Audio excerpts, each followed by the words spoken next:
Once again, it looks like the Las Vegas Raiders are facing an uphill battle.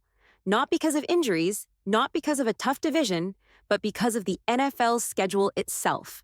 Let's talk about net rest edge, a crucial yet overlooked part of the schedule. It measures how much extra rest one team has compared to their opponents over the course of the season. It may sound minor, but it can have a major impact. Here's how it works. If one team gets a full week of rest, like a bye week, while their opponent is coming off a short week, that creates a rest advantage. For example, if the Chiefs have a full 7 days off before playing the Raiders, and the Raiders are coming off a Monday night game, Kansas City has a +8 rest edge. The Raiders? 8. Now here's the kicker. According to data from NFL analyst Warren Sharp, the Raiders have the worst net rest edge in the entire league for 2025. Their total, -19. That's right.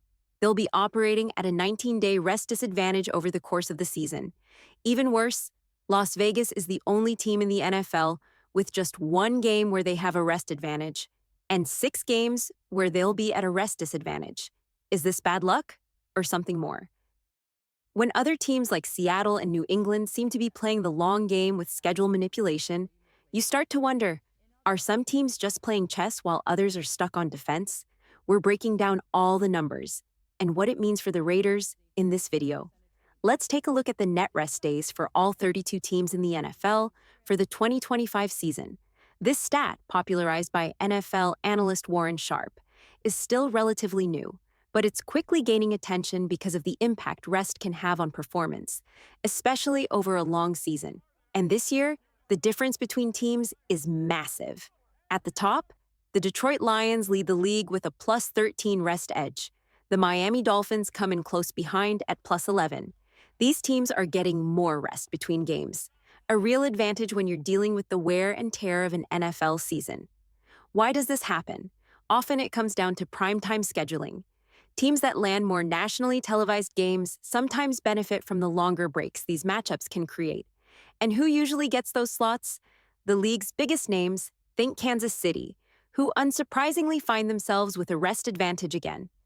On the other side of the spectrum, some teams aren't so lucky. The Washington Commanders are sitting at -3. The New Orleans Saints have rough stretches too and land at -14. But no one is close to where the Raiders are. Las Vegas, -19. That's not just the worst in the league. It's a massive gap. The next closest team is still 5 full rest days better.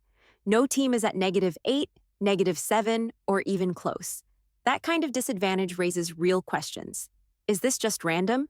Or is the NFL subtly stacking the deck?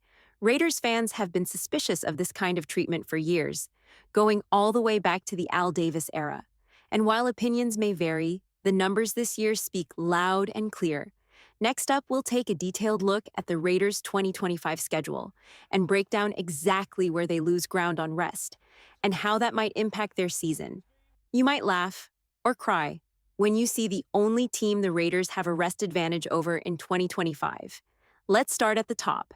In the first 4 games of the season, Las Vegas is already in the red. Week 1 versus Chargers. The Raiders are at a -2 rest disadvantage thanks to Monday Night Football. The Chargers get 2 extra days of prep. Week 2 versus Commanders. It gets worse. Washington has a +4 rest edge. Weeks 3 and 4. Games against the Bears and Patriots are evenly matched in terms of rest, sitting at 0. Moving ahead, weeks 5 through 7, no rest advantage or disadvantage. Week 8 is the Raiders' bye week. But according to Warren Sharp's research, it's not the timing of a bye that matters most. It's the net rest edge from week 9 through week 13 that truly impacts a team. And what do we see in that stretch?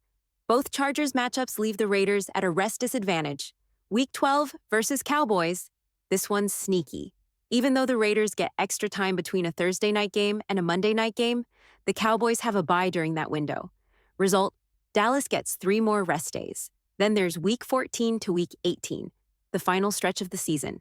The only game where the Raiders have a rest advantage, a +1 edge, against the defending Super Bowl champion. Eagles. Not only is that the toughest game on the schedule, but it's also on the road. After that, games against the Broncos, Texans, Giants, and finally a showdown with the Kansas City Chiefs. Kansas City gets 3 extra days to prepare for the season finale. Let's put the AFC West in perspective.